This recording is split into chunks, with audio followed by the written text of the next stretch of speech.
You are watching the world 24/7 on the NDTV network. I'm Parmeshwar Bawa. We've got an action-packed bulletin lined up for you. Let's begin with the top stories you need to know. The United States has selected a design for the futuristic Golden Dome missile defense system. The US President Donald Trump has said, adding that it will be operational by the end of his time in office. UK-Israeli relations have plunged to their worst state for decades after the British Foreign Secretary David Lammy suspended negotiations over a new free trade deal, saying Israel's cabinet minister's calls to purify Gaza by expelling Palestinians were repellent, monstrous, and extremist. Indian writer, lawyer, activist Banu Mushtaq has scripted history by winning the International Booker Prize for the short story anthology Heartland. External Affairs Minister Dr. Jaishankar is on a three-nation European tour. His first overseas visit after the India-Pakistan conflict. He has met delegates in the Netherlands and is scheduled to visit Denmark and Germany. Over the last few weeks, COVID-19 cases have surged in Asia, particularly in Thailand, Singapore and Hong Kong. While populations in these countries are witnessing increased hospitalizations, India is seeing a mild uptick. As per reports, Apple supplier Foxconn will invest $1.5 billion in its India unit as the iPhone maker shifts more manufacturing out of tariff-hit China.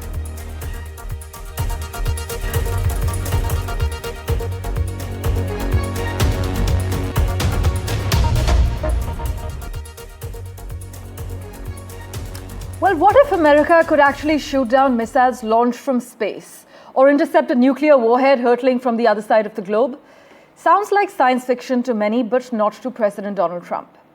In a dramatic Oval Office announcement, Donald Trump unveiled his boldest military move yet in his second term, a $175 billion plan to build an ultra-ambitious missile defense system dubbed the Golden Dome. And no, it's not just a shinier version of Israel's Iron Dome. Trump claims this one can track and destroy threats from anywhere, even outer space. Trump, seated with a poster next to him showing the continental US painted gold and with artistic depictions of missile interception, said, "This is very important for the success and even survival of our country." He said that system will be entirely made in the US.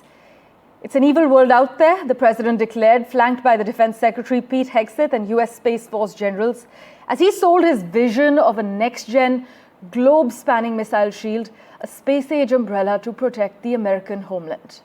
But what exactly is the catch, and can it actually work? Well, some experts and analysts are questioning that, but just listen in to the US president's detailed remarks. In the campaign, I promised the American people that I would build a cutting-edge missile defense shield to protect our homeland from the threat of foreign missile attack. And that's what we're doing. Today, I'm pleased to announce that we have officially selected an architecture for this state-of-the-art system that will deploy next-generation technologies across the land, sea, and space, including space-based sensors and interceptors.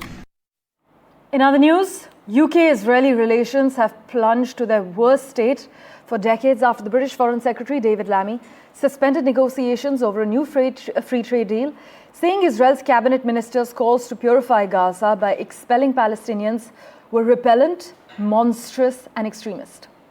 He also said wider talks about a future bilateral strategic roadmap with Israel were being reviewed, but at the same time, EU foreign ministers meeting in Brussels decided to review the bloc's trade agreement with Israel.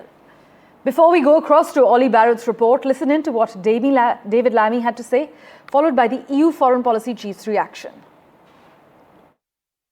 Therefore, today, I'm announcing that we have suspended negotiations with this Israeli government on a new free trade agreement.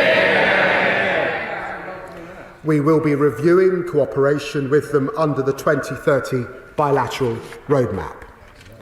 The Netanyahu's government's actions have made this necessary. Madam Deputy Speaker, today, my honourable friend, the Minister for the Middle East, is summoning the Israeli ambassador to the Foreign Office to convey this message. I say now to the people of Israel, I want a strong friendship with you based on shared values, with flourishing ties between our people and societies. We are unwavering in our commitment to your security and to your future, to countering the very real threat from Iran, the scourge of terrorism and the evils of anti-Semitism. But the conduct of the war in Gaza is damaging our relationship with your government. Yeah. The situation in Gaza is catastrophic. The aid that Israel has allowed in is, of course, welcomed, but it's a drop in the ocean. Aid must flow immediately, without obstruction and at scale, because this is what is needed. I've made these points also with my talks with Israelis. Also, I've had talks with UN and the regional leaders as well. Pressure is necessary to change the situation. It is clear from today's discussion that there is a strong majority in favor of review of Article 2 of our association agreement with Israel. So we will launch this exercise. And in the meantime, it is up to Israel to unblock the humanitarian aid. Saving lives must be our top priority. The UK has paused any trade talks with Israel. It is also introducing sanctions, including asset freezes and travel bans on 3 individuals and 4 companies, in the words of the government, who are carrying out heinous abuses of human rights. Israel's ambassador to the UK has also been summoned to speak to one of the UK's Middle East ministers, so that, according to David Lammy, it can be conveyed that the Netanyahu government's actions have made this necessary. Now, Israel, for its part, says that actually trade talks weren't moving anywhere anyway, that progress was not being made on trade discussions with the Keir Starmer government, and it also says that external pressure won't divert it from its aims. It was the Foreign Secretary David Lammy who set out this course of action from the UK government in the House of Commons. There were some, at times, angry and certainly passionate scenes in the House of Commons as he did so. Priti Patel, who spoke for the opposition Conservatives, insisted that the action that the UK government is taken would be being welcomed by Hamas, she said. But there were also some Labour MPs from David Lammy's own party who want the government to go further and suggest that they believe the government should now put in place a complete arms embargo on Israel. We are not at that point yet, but the UK government says it absolutely will consider further action if it believes it is necessary. We also know that several European Union member states are also recommending that the EU pause its trade association with Israel as a result of the humanitarian issues in Gaza and the expanding military operation from Israel there. Certainly in the last 24 hours or so, relations between the UK and Israel have deteriorated significantly. There's also been a significant shift in tone from the UK government, which believes that the conditions in Gaza as a result of Israel's actions are, it says, intolerable. As I say, the UK government insisting that it will go further in the days and weeks ahead if it believes it's necessary. Ollie Barrett, NDTV, London. And joining us for an expert's view on the matter, live at the moment, James Bowden. James, as always, thank you so much for making time for us and joining us on NDTV. Let's talk about whether this is the biggest diplomatic blow yet that the UK has served to Israel. And would you say this is a principled stance or political posturing?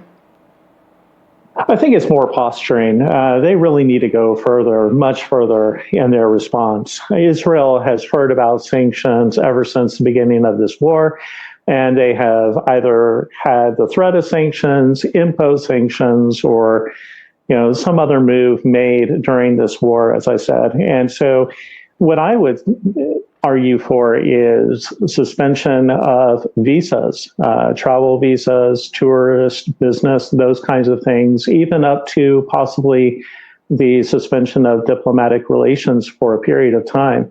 Israel has become so numb to these stances and this posturing that there needs to be a new shock to the system in order to get their attention and really move the needle as far as getting them to compromise. Right, James, also let's talk about timing. Why is this rupture happening now after months of bloodshed? Can you just take us through what's changed politically in London, in Brussels, and perhaps even Washington? Well, I just really think that everybody, as I have, we've been watching the images of suffering Palestinians, children, women, even some of the men. Think about like the elderly men and women in the Gaza Strip who are suffering. I mean, this is starvation. This is slow death. Absolutely. And so people are saying enough is enough, and we've got to do something now at this point. I mean, I think there was a hope that Israel was going to relieve this siege much sooner. And people didn't want to believe that it was just going to keep going on and on as it was. And when it's going from May to June, no, there's got to be something firmer put down here. Right, and as we know, James, David Lammy has called Israel's actions repellent, monstrous and extremist. Do you agree that this language is now reflective of a broader shift in Western patience with Netanyahu's government? Oh, absolutely. I mean, we have the trio. We have UK, France, and Canada, which are now stepping up the pressure and which are seeking to address the situation. And I think that we need even more countries to join because, again, there's just a real desire to bring this to an end. Right. Well, James, as always, thank you so much for joining us on NDTV. Really appreciate your time and your views. Well, as we speak, thousands of babies in Gaza could die within days without immediate food and medical aid. This is what the United Nations has warned as Israel allowed a limited number of humanitarian trucks into the besieged enclave for the first time in weeks. The UN has said categorically that they had been granted permission to send around 108 trucks into Gaza following an 11-week blockade. And this, as the UN humanitarian chief Tom Fletcher warned very clearly, that 14,000 babies in Gaza could die within 48 hours if they do not receive urgent nutrition and urgent care.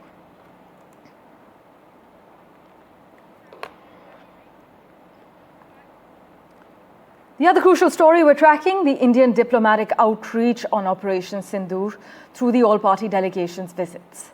Well, one delegation will depart today.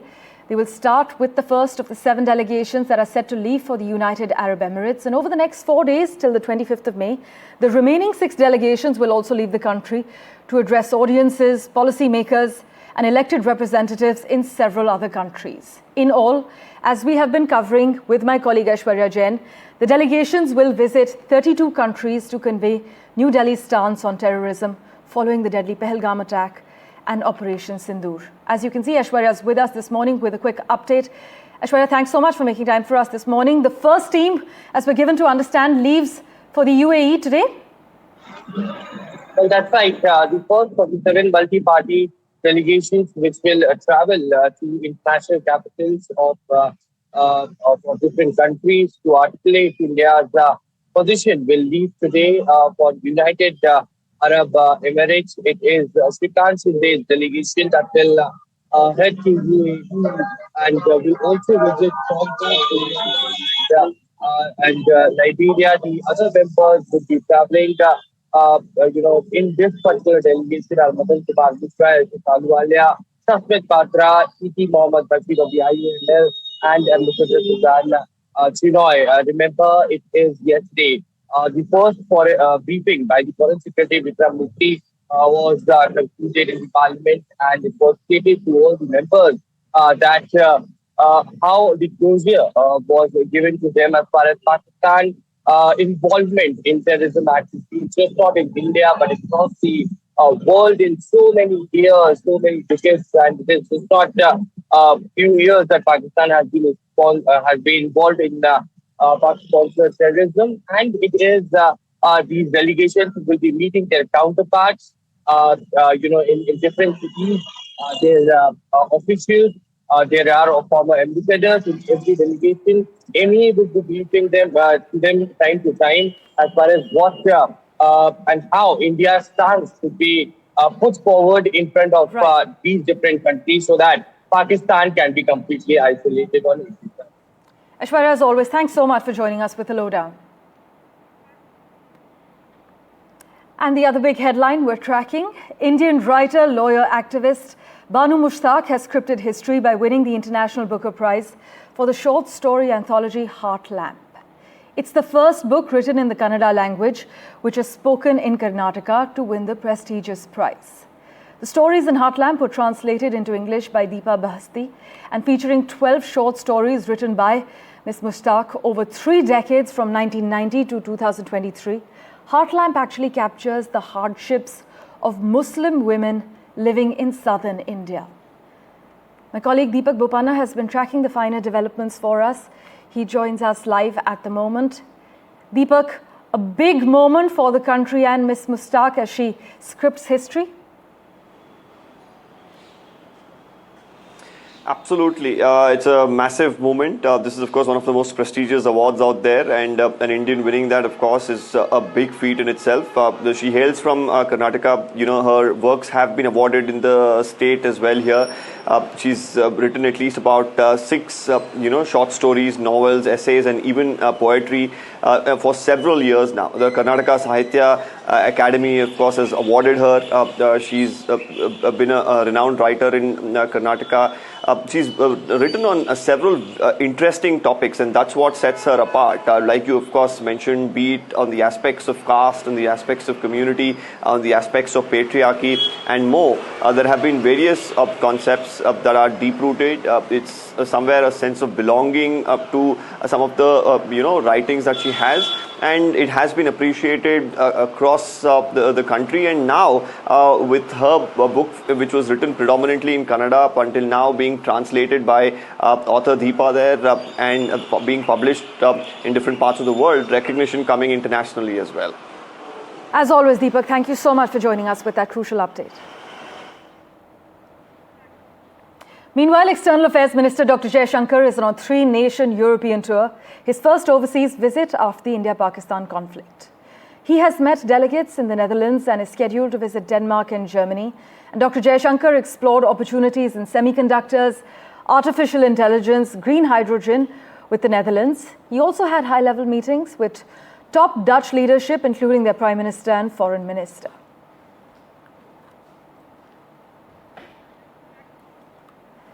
Meanwhile, a multi-pronged boycott of Turkey as well as Azerbaijan, along with Pakistan, driven by public sentiment in India and strengthened by social media campaigns, has already had an economic and diplomatic impact.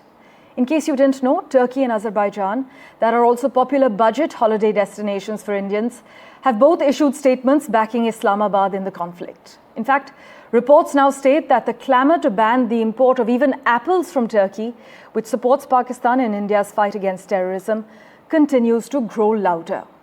So trade, travel, and brands are being phased out. We did a deep dive for you earlier. Listen in.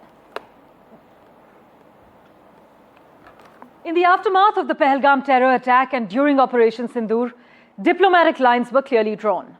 While India acted against terror, some nations, notably Turkey and Azerbaijan, chose to back Pakistan.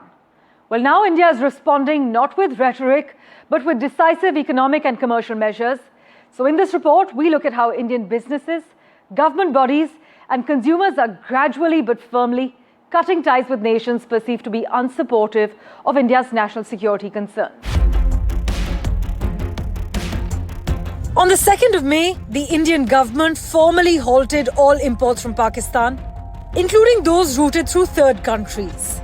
This move targets an estimated $500 million in indirect trade, with the aim to plug all channels of commerce that may be benefiting entities across the border. Following this, the Confederation of All India Traders also announced a halt to trade with Turkey and Azerbaijan. This is significant because trade between India and Turkey alone stood at over $10 billion in the financial year 2024. With this, the message is clear. Business as usual will not continue with countries that publicly support Pakistan in matters of cross-border terrorism. On the retail front, India's Central Consumer Protection Authority has directed e-commerce platforms like Amazon, Flipkart and Etsy to remove Pakistani flags and related merchandise from their listings. Meanwhile, Turkish brands are seeing reduced visibility in Indian e-commerce. Myntra has suspended sales of Turkish brands, while Reliance's Ajio has paused listings for brands like Cotton, LC Waikiki and Mavi. The aviation sector has also seen direct action. Turkish ground handling company Celebi has lost its security clearance in India, ending its operations across 9 airports, with the official reason being cited as national security. So tourism is another area seeing a noticeable dip. According to Make My Trip, bookings to Turkey and Azerbaijan have fallen by 60%, while cancellations have spiked by 250% in just a week. Travel portals like Ixigo, Easy Trip Planners and Cox & Kings have reportedly reduced or paused their promotions to these destinations. Make My Trip, meanwhile, advises against non-essential travel to the two countries. The impact has also reached the cultural space. The Confederation of All India Traders has appealed to Indian production houses to stop filming and conducting promotional activities in Turkey. Music platforms have started removing thumbnails featuring Pakistani artists. Meanwhile, Indian authorities have blocked YouTube channels of several Pakistani personalities, and the platform has confirmed receiving official requests for such action, with potential consequences for non-compliance. With this, India asserts that this isn't about bans or bluster. It's about influence and intent. India is choosing who to engage with more carefully. And for countries engaging with India, whether diplomatically, economically or culturally, the message is subtle but firm. Mutual respect matters and choices have consequences. Parmeshwar Bawa for NDTV World.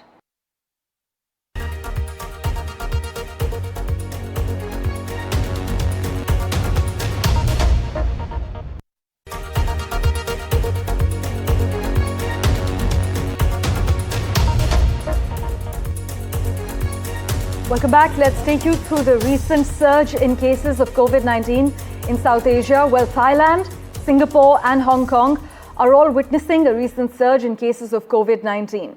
In fact, if we talk about India, there has been a mild uptake in comparison to South Asian countries. In fact, while there has been an alarm bell ringing in India too, new cases have come to the fore from states like Kerala, Tamil Nadu, Maharashtra and Karnataka. Let me just break down the numbers for you.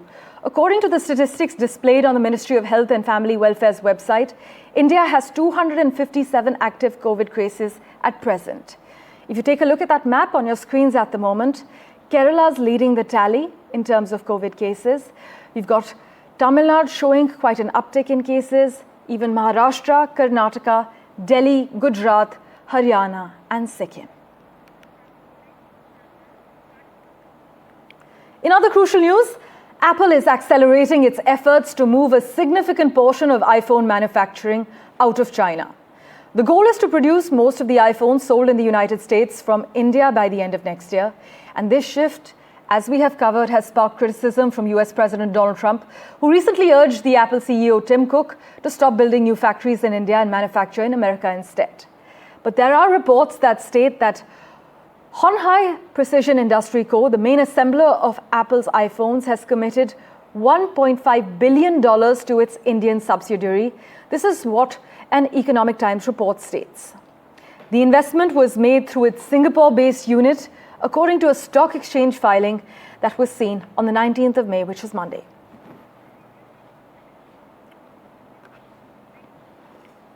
Meanwhile, Elon Musk said he's committed to still leading Tesla 5 years from now and expects to pare back his political spending, assuaging some investors' concerns about the future of his most valuable company. The billionaire offered new details about his plans in a wide-ranging interview that also touched on his compensation, Tesla's sliding sales, and a possible spin-off of SpaceX's Starlink satellite business.